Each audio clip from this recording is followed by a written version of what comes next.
C'est d'une réunion préparatoire de la journée internationale de la jeunesse. Nous sommes déjà le mois d'août et c'est le mois de la jeunesse.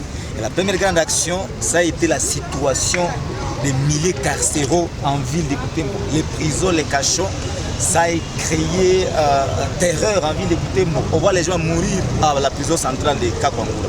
On a appris une personne morte au cachot même de l'auditorat. Cela nous a poussé à mener des actions là-dessus. La première action a été de descendre voir les responsables. Et les responsables directs, c'était l'auditeur militaire qui a vu les Butembo. C'est pour cela que nous sommes arrivés ici. Il fallait qu'on comprenne ce qu'ils ont comme perception, la situation carcérale. On voit les gens dans des conditions inhumaines. Quelle a été leur proposition? Ils sont des juridictions, surtout l'auditorat avec l'état des sièges, c'est une grande juridiction actuellement, et que la justice qui devrait donner la vie aux gens, mais on voit les gens continuer à mourir. C'est pour ça que nous sommes descendus ici à l'auditorat militaire de la ville de Butembo. Une séance, un échange beaucoup fructueux. Il fallait qu'on comprenne c'est quoi le problème. Parce qu'il y a eu beaucoup de confusion, beaucoup de rumeurs qui traînent dans la population.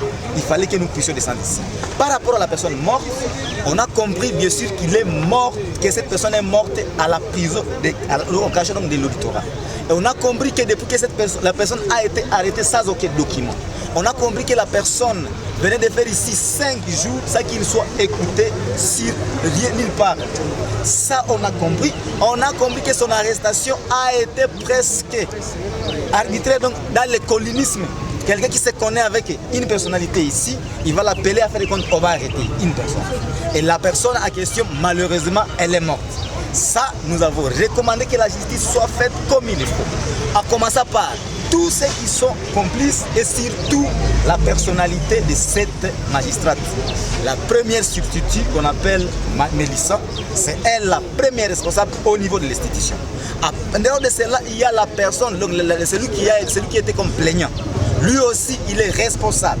On a touché l'hôpital général de Matane, c'est notre hôpital que nous reconnaissons très bien, mais il y a des personnes qui ont malmené des actions et a fait des comptes jusqu'à ce que le décédé a été enterré sans qu'on connaisse sa autopsie. Donc ce sont des problèmes qui doivent être suivis comme il le faut. Ça est un fait que la justice soit faite. Et là, il y a un cours de lait, il y a déjà des personnes arrêtées. Aujourd'hui, qu'on ne vous trompe, personne ne sera pas demandé l'argent pour cette question-là. Pas question de dire non, $2000 ou combien. Il n'y a pas question. S'il y a toujours une alerte de sa sorte, il faut la remonter le plus tôt possible parce que la justice doit être faite. Ça, c'est les informations par rapport à la personne décédée au cachot de l'hôpital. Nous avons beaucoup discuté sur le peuplement, le surpeuplement de la prison centrale de Butembo. Pas seulement là-bas, même au niveau où nous sommes. À l'auditorat, il y a plein de gens. Il nous a été parlé de deux questions, deux situations. La première, c'est ce qu'on appelle la criminalité au niveau de l'intérieur et aussi la politique carcérale par les institutions. On va comprendre qu'avec l'état de siège, avec tout ce qu'il y a, il y a plusieurs dossiers. Ce qui revient à nous, c'est de comprendre une chose. Que personne ne soit à la prison, sans qu'il soit jugé, sans qu'il soit peut-être écouté. Parce que l'auditorat nous a démontré quoi? L'auditeur nous a démontré que lui a la mission d'instruire les dossiers au début et de les transférer au tribunal. Donc, on a compris qu'il y a des gens, plus de 480 personnes qui sont à la charge de l'auditeur. C'est quand même beaucoup. Il a dit quoi? Il a dit que ce sont des gens qui sont, il n'a pas où les mettre.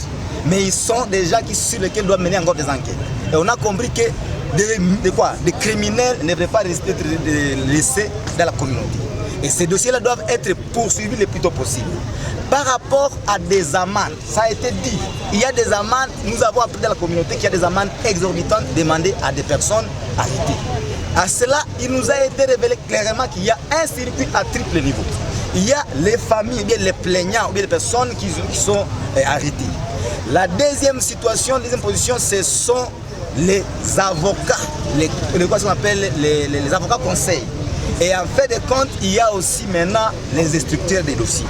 Donc toutes ces personnes-là, tous ces gens-là sont vraiment incriminés dans ces dossiers-là. Il arrive des fois qu'on a demandé quelque chose, mais l'avocat va aller aussi demander autre chose à la famille. Et la famille va se mettre aussi à demander partout où il va vouloir le faire, jusqu'à ce que le dossier va être chamboulé. Donc, nous avons trouvé que le plus grand problème revient encore à nos avocats. Ils sont là, ils officent des terroirs, mais ils sont en train aussi de monnayer la procédure. On va nous dire, voir une telle ou telle autre personne, il faut payer, ce qui n'est pas vrai. Et donc, à ce niveau-là, nous avons aussi des monitoring à mener là-dessus, pour qu'on comprenne combien ça demande. Il nous a été parlé aussi de la question de ce qu'on appelle la liberté provisoire. La liberté provisoire, bien sûr, on paye. Ça, on nous a démontré. Mais cet argent qu'on paye doit toujours être restitué à la personne qui l'a payé après avoir conclu le dossier. Mais il nous a été dit que à chaque fois qu'on donne une liberté provisoire, la personne concernée est toujours invisible. Il ne réarrive plus à l'institution et à faire des comptes, les dossiers est resté presque sans suite. C'est pour cela qu'ils sont en train d'appeler, même maintenant même, qu'on revienne à cela. S'il y a quelqu'un qui reconnaît qu'il a été arrêté, par exemple, ici à l'auditorat, et qu'il lui a été demandé les frais pour la liberté provisoire, aujourd'hui ou jamais qu'on doit alerter et qu'on vienne récupérer l'argent. Parce que c'est l'argent qu'on doit restituer à la personne qui l'a versé, parce que ça devait faire c'est que vous soyez libre et que le dossier soit instruit. Là, nous appelons à tout le monde dans la communauté de venir nous voir pour qu'on arrive à comprendre la situation par rapport. Pour la personne arrêtée, on nous a parlé de deux procédures. Il y a une procédure disciplinaire et une procédure pénale. Déjà, tous ceux qui ont été ici, en dehors de l'institution, ici la juridiction, sont déjà au cas concret. Il s'agit du plaignant et il s'agit aussi des membres de l'hôpital, de nos agents de l'hôpital Matanda dans la mort. Ils sont déjà à la prison centrale. Par rapport à cette magistrate, la première substitut, on nous dit que ce dossier est en cours par rapport à ce qu'on appelle la procédure disciplinaire.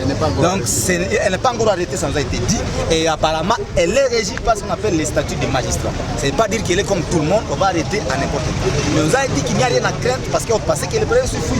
On nous a dit par rapport à son statut, à sa personnalité, elle n'a pas la facilité de fuir.